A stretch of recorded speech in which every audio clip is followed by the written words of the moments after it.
As we all know, the New York Jets will not be playing a football game this weekend. We can soak in the feeling of victory an extra week as the Jets are on their bye week after getting their first victory of the season against the Cincinnati Bengals. But there's a new report around the New York Jets regarding the NFL trade deadline, which is this Tuesday. And I have a feeling the New York Jets are going to be very active. We broke down a video about the latest report on Breece Hall and Quinnen Williams in the previous two videos here on the channel. But this report is from Breer of Sports Illustrated, and he mentioned some new names that I did not even mention once on this channel. So I'm really excited to dig deep into this report from Breer, and you guys feel free to let me know your thoughts in the comments about your overall thoughts entering the NFL trade deadline. As we all know, the New York Jets made their first trade of the deadline by shipping away Michael Carter II to the Philadelphia Eagles. The Jets get a wide receiver in return in John Mechie III, but I do not think that is going to be the only trade the New York Jets make. All right, so we're going to get into this report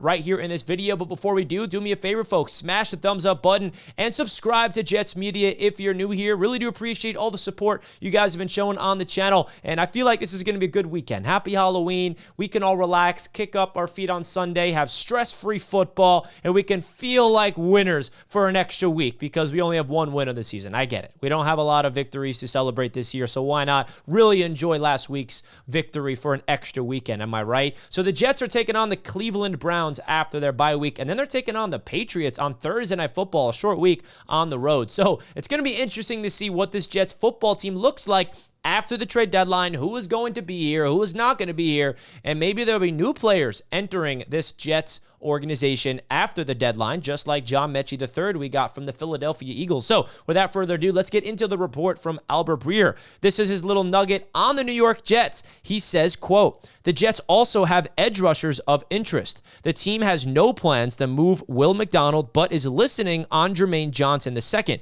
Johnson has a year left on his deal after this one, and it sounds like New York would want a second-round pick for him." So let's start off with that nugget right there. So it seems like Will McDonald is untouchable. Now, this is a little contradicting because we heard from Jermaine Johnson himself that he talked to the New York Jets, and apparently they told him he's not going anywhere, that he's part of the long-term plans. This was from Nick Faria, that he asked Jermaine Johnson why he sent out a tweet that it's that meme of Leonardo DiCaprio, of him saying, "I'm not leaving, I'm not going anywhere," from Wolf of Wall Street. So everyone was like, oh, Jermaine's not going anywhere. And then the reporters asked Jermaine Johnson, why did you send that out on social media? And he said, I spoke with the organization and they gave me that, vote of confidence that it's mutual. I want to stay with the Jets. They're not going to trade me. So interesting to hear Breer say the opposite, that the Jets, they're not looking to trade Jermaine, but they're listening to offers that could be a second-round pick to potentially move him. Now, I don't know what to believe here because I honestly am going to go with Jermaine Johnson over a reporter and Breer because that's the guy that I really trust more than anything, the man that's involved in these trades. And I would absolutely be shocked if the Jets traded away Jermaine for just a second-round pick. Now, the interesting thing here is the Jets have two edge rushers that are former first-round picks in Will McDonald and Jermaine Johnson.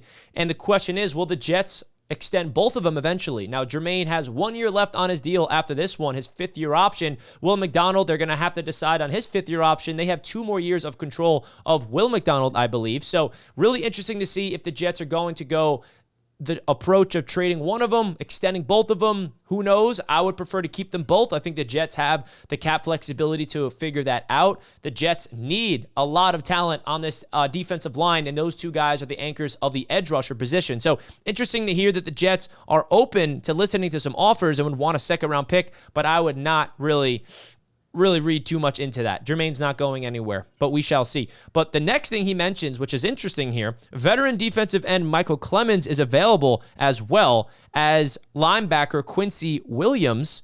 All right, so I think that right there is an interesting one. Michael Clemons is a player that is on an expiring deal as well. So is Quincy Williams. These are two players that the Jets have to look at and evaluate, are they part of the long-term plans? Because when you have an expiring contract and you can potentially look at these guys as people that are going to walk in free agency, Darren Mougey and Aaron Glenn got to come together and make that decision right now. Do we want to bring them back in free agency? Because if the answer is no, then it would be smart to trade them. You want to get as much capital in return so the Jets can get as many draft picks as possible for the 2026 and 27 drafts so they can build the new version of the New York Jets under Mougey and Glenn. Starting off with Michael Clemons, I know this is not a fan favorite player right here, but the funny thing about Clemons is he's actually been playing decent football. These last few games, he's been looking productive against the run, really getting pressure on the quarterback. He's not an all-star. He's not like a beast out there, but he's been showing signs of improvement. So maybe his trade value's up. I mean, maybe Aaron Glenn likes his motor and he likes his ability to be a long-term piece. But if the Jets want to ship him off, I would not be upset. And I think a majority of Jets fans would easily be down to trade away Michael Clemons. His undisciplined penalties has caught up to him. He's in year number 4. He's never really done anything. I mean, he's a day 3 pick that Robert Saleh and Joe Douglas brought in here and hasn't really done anything positive. I feel like he is playing better football these last few games, like I mentioned, but maybe that's boosting his trade value and the Jets can get the most out of him. And like I said, the Jets got to evaluate, do they want to bring Michael Clemons back on a cheap contract in the offseason? Because you're not trading away Jermaine. If you're not trading away McDonald, then he's technically your third defensive end next to those two guys. So if he walks in free agency or you do trade him away, the Jets are going to have to get some depth on the defensive end position if Clemons is not part of the long-term future. I'm going to put my right hand up and say, if the Jets trade away Michael Clemons, I'm not going to be upset or shocked. I will be okay with shipping him off, maybe a late pick swap, and then get somebody in the 2026 draft in the defensive line position. Now, the next player is Quincy Williams. This is another guy that has an expiring contract. The Jets made a decision, and they extended Jamien Sherwood last offseason as he was a free agent. So it was either Jamien was walking in free agency last year or the Jets gave him that long-term contract. And, Jamien Sherwood, he's top 5 in tackles right now. I think he's 4th. He's been an interesting player this year. He's a captain, but he actually was benched in the first quarter against the Cincinnati Bengals, and I have no idea why. Aaron Glenn is keeping that in-house, which I like, but I think that was more of an off-the-field thing because Jamien's actually been playing pretty good football as of late. Started off the season slow. I mean, everybody on the defense was playing bad football, including Brandon Stevens, who's now playing better. I mean, the entire defense as a collective struggled early on, including Jamien Sherwood. So really weird to see that the Jets benched him for Kiko, the rookie, but then he went out there eventually in the game. I wonder what the reason was off the field. I don't know, but I don't think we ever will know. It just goes to show you that Aaron Glenn's not afraid to bench a captain. But the reason why I bring up Sherwood is because the Jets decided to give him a 3-year contract, and they kind of chose Sherwood over Quincy. Now, there is a world with the Jets still are able to extend Quincy Williams, and you have those two linebackers for the future, but he is up there in age, Quincy, and the Jets don't have unlimited money, so they got to be really calculated when it comes to their approach to this free agency that's coming up in the offseason. Because if you're not looking to extend Quincy Williams in free agency, then you should trade him now. And that's the big thing that we're talking about right now. And the same thing goes for Breece Hall, by the way. If the Jets don't really want to extend him, then you should trade him. In my opinion, the Jets would be smart to give him a franchise tag, but that's another conversation. So the Quincy Williams situation is interesting. I'm sure there's teams out there like the 49ers that would be interested in trading for Quincy since they have Fred Warner out and they're a winning team trying to go out there. He would reunite with Robert Saleh, the guy who developed him into the all-pro linebacker that he was with the Jets. So I think it'll be interesting if the Jets trade away Quincy. I'm a big fan of Quincy Williams.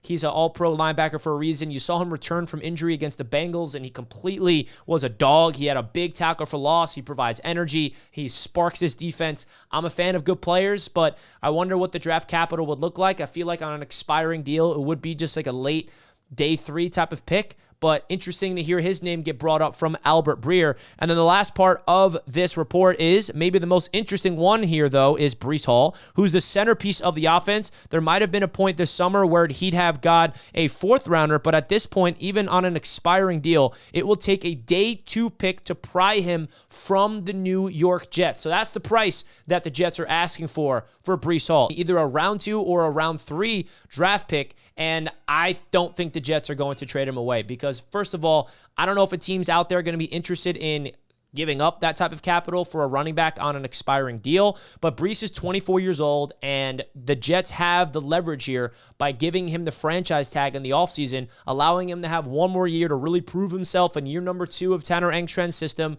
who knows what the offense is going to look like next year in terms of the quarterback and the personnel around it. I think it would be foolish for the New York Jets to trade away Breece Hall, and all signs are pointing to the New York Jets not trading away Breece Hall. Now, in this report, he does not mention Quinnen Williams. We made a video about Quinnen already, if you guys want to go check that out, but I'll give you an update on that report if you missed it. It was from Jordan Schultz, and basically the Jets are listening to offers, but it would take a king's ransom for the Jets to part away from Quinnen Williams. So I don't expect Quinnen to get traded unless a team like Dallas offers like a first-round pick or something lucrative like that. So I know there's a lot of players we broke down in this video. Maybe there's some other guys that the Jets are considering trading away. I know some people are like, trade away Sauce Gardner. Not happening. If you think that's the case, I don't know what to tell you. The Jets got him for the next 5 seasons after this one. Hopefully he continues to play better football. And Garrett Wilson, of course, is another untouchable. So you guys let me know your thoughts about everything we broke down in this video. It's going to be a long weekend before the trade deadline. I don't think the Jets are going to make any trades until after Sunday's games because, some of these teams don't really want to, make a trade right before their Sunday matchups. And I'm sure you guys want to see, like, Mougey and Glenn want to go out there and watch these games and see the type of players that they're potentially trading for, or vice versa. You never know. So you guys sound off in the comments. Let me know your thoughts. Who do you think is going to get traded? Who do you don't think is going to get traded? Big shout out to Sleeper, as always, for being the proud sponsor. There's a lot of football playing on Sunday. Make sure you guys go check them out. Use the code JETS. You could build a whole player prop for you on that app. Win up to 100 extra money. They're giving you $20 for free when you sign up using my code JETS. A big time shout out to Sleeper for being the proud sponsor of Jets Media all season long. Terms and conditions apply. Of course, legal in 25 states. I'm out of here, folks. Enjoy your Halloween weekend. Stay safe, of course. And a JETS. Jets. Love you guys. I'm out of here.